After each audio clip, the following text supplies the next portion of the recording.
نبدأ بقى مع قصة الفيلم.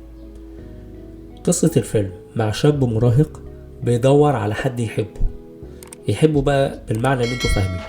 فأسهل طريقة بيدور عليها هو ان هو بيعرف شباب عندهم نفس الميول دي عن طريق الانترنت، ولكن ده بيحطه في مشاكل كبيرة قوي، ما بين استغلال، ما بين مواقف ما عرفش ان هو يتصرف فيها. فبالتالي بيضطر ان هو يغير وجهة نظره وتفكيره، ان هو يدور على فعلا فكرة الحب المتبادل ما بينه وبين شخص اخر.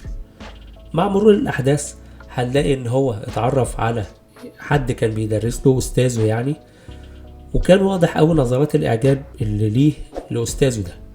وبما انه استاذه هو كمان ليه في نفس التفكير ونفس الميول دي، فهو ببساطة قدر يلقط الاشارات دي من الطالب، وبالفعل نشأت قصة حب ما بينهم. مع الوقت اضطر ان الاستاذ ده يختفي لسبب ما، فرجعت مشكلة الشاب تاني بطل القصة ان هو يدور على حد بيحبه، وهكذا. وكان من احد الناس دول هو الشخص اللي بدأوا بيه قصة الفيلم خالص، عشان يعرفونا الشخص ده ايه بالظبط.